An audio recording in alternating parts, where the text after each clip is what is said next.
Negara ini tidak dibangun berdasarkan satu agama, tetapi fondasi. Saya di dalam setiap dialog-dialog kebangsaan saya selalu menyebutkan bahwa Indonesia ini adalah negara beragama. Indonesia ini bukan negara agama. Yang saya maksud bukan negara agama, tidak dibangun atas dasar satu nilai agama tertentu. Berbeda hal dengan negara-negara kita misalnya universal, meliputi seluruh manusia dan alam semesta. Nilai ketuhanan inilah yang membuat kita menjadi masyarakat yang religius.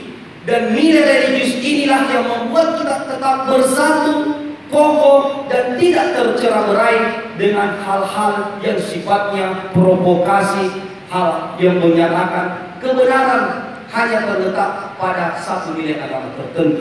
Provokasi akan sangat dekat dengan diri mahasiswa dan pemuda. Saya berharap para mahasiswa menjaga integritasnya. Janganlah kalian menggadaikan idealisme kalian untuk dijadikan alat untuk mempropagandakan merusak negara ini.